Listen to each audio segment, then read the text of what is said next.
Hey, good afternoon, everyone. It's Pam from Coach Pam Fitness, and today I am going to do part 6 on how to plan a magical Disney vacation. This is a two-part Epcot series because Epcot is so big that it deserves two full blogs so I don't miss anything. Epcot, like I said, is huge. It is bigger. I think it's twice the size as Magic Kingdom. And a lot of people think Epcot's not really for kids, but there are a lot of activities for kids to do aside from the rides. There's a lot of activities to do in World Showcase and in Future World. When you walk into Epcot, you see the giant golf ball sized sculpture in the center, and that is actually a ride. That is Spaceship Earth. That is a very gentle ride. It's just, it's dark, but it just goes over the history of the world. It's really cool and educational. But so Epcot is broken into Future World and the World Showcase. So today I'm going to talk to you about Future World. And Future World is where 99% of the rides are. So because there's a lot of rides, a lot of them are undervalued, and a lot of them people don't really know about, like researching Epcot, and I've been there 5 years in a row. There's still stuff on there that I've not seen. So don't think that when you go to all these parks you're going to hit everything in one trip, because you're not going to. So planning is key. So let's talk about Future World. Epcot is Fastpass Plus is a tier-based system, and I totally forgot to write down which tier the rides fall in, but I believe it's Soarin' and Test Track and Frozen Ride. I believe those are all in tier 1. So you need to kind of pick. Test Track has a height requirement. You have to be 40 inches or taller and sort of be daredevilish. It's sort of a roller coaster in the shape of a race car, and you test your designs out inside, and then you go super fast around a racetrack outside. So it might not be for everyone. Our family has always loved that ride. Soarin' really is for everyone. It's not a high intense ride. It's kind of you're kind of flying through the air sort of ride. But again, they have a height requirement of 40 inches. Frozen, do I need to say anything about Frozen? I don't really know anything about Frozen. My years of preschool have ruined me on Frozen, just saying. But, that is highly popular, so that if you have little kids and Frozen is a huge attraction, you must have that as a fast pass. And then there's Mission Space. Mission Space is, I don't think, appropriate for little kids. There is another height requirement, but it is a super intense ride that's like a 3D ride that sort of takes you to Mars. You feel the G-forces. That ride, quite frankly, even though I love it and it's fun, always makes me sick at the end. I always feel nauseous for an hour afterwards. There are 2 different levels to that. There's an orange track and a green track. One is more intense than the other. My kids always choose the more intense ride.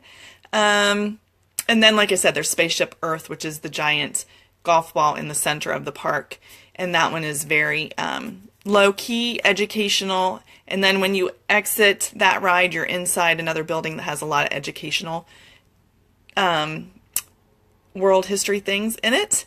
Then there's rides that are very underrated and people don't really know about them. And that's called, one of them's Living with the Land, and that's just a gentle boat ride going through some of Disney's greenhouses so you can see how food is grown in Disney. And then there's Journey to Imagination, which is another little gentle sort of ride where it takes you through all your senses. And another one along those same lines of the Living Land is the Living Sea, and that takes you through underneath an aquarium where you see real fish, and then also interspersed is Nemo and Finding Nemo friends animated. That's really a cool ride. And then there's a fun interactive show called Turtle Crush. And it's really, if you've been to Magic Kingdom, it's sort of akin to Monsters Laugh Floor. It's interactive, animated. They have a live actor speaking, and they're also working the animation, so he kind of talks back and forth to the audience. And then there's also something called the Cool Club. And while it's not a ride, it's a little building where you get to sample all of different flavors of soda from around the world. Be prepared, have mints, because some of them are really gross. I dare you to try the Beverly. Just going to say that right there. I'm not going to say anything else about it, but try the Beverly. That's all. Epcot is also a phenomenal meet and greet park. There are so many different characters. Princesses are all in World Showcase, and I'll go into that tomorrow. But there's like the normal Donald and Goofy. There's also Baymax and Joy and Sadness. And a long time ago when I was there was the Queen from Alice in Wonderland, and there's just a million places to see characters. So I would not recommend fast passing characters. I would just get to the park as soon as it opens and go straight to the meet and greet area, because you don't want to waste a fast pass meeting and greeting unless you want to meet and greet Elsa and Anna. Then you have to do a fast pass for that. But there are 2 phenomenal character breakfasts at Epcot, and I will definitely do these again. One of them's at the Garden Grill, and I had never heard of it, so it's kind of a low on the totem pole kind of breakfast, I guess, or maybe they had just started doing it, I don't know. But last year when we went, it was during spring break, and there was nobody there. Like, we got in super easy. We had reservations, but we got really, really good attention from the characters. They came by our table like 3 or 4 times. And it's my husband's favorite characters, Chip and Dale, and then, of course, Mickey and Minnie and Pluto and Goofy. And breakfast is different than normal character breakfast. It's served family style, but they bring you as many plates, as many big dishes of eggs and bacon and sausage and fruit and this delicious pull-apart cinnamon roll thing. Oh, it's to die for. So that one I love. It's also a revolving floor, but it doesn't go fast enough to make you sick. It just spins a little bit, and it gives you a view of some of the land of the living. There's farmhouses, and it kind of takes you through different settings, different environments of our United States. So that one's pretty cool. And then there is the Princess Storybook breakfast at Aker House in Norway. And that one, even though World Showcase doesn't open until 11, if you have reservations for there, you can go there and have breakfast with all the princesses. There's Cinderella, Aurora, Ariel, Snow White. You get, when you first walk in, you get your picture taken with Belle. Even though I have 2 boys, I said, Mama needs a princess fix. And so they begrudgingly agreed to have breakfast with princesses. So I got breakfast with princesses, and yes, I did wear a crown.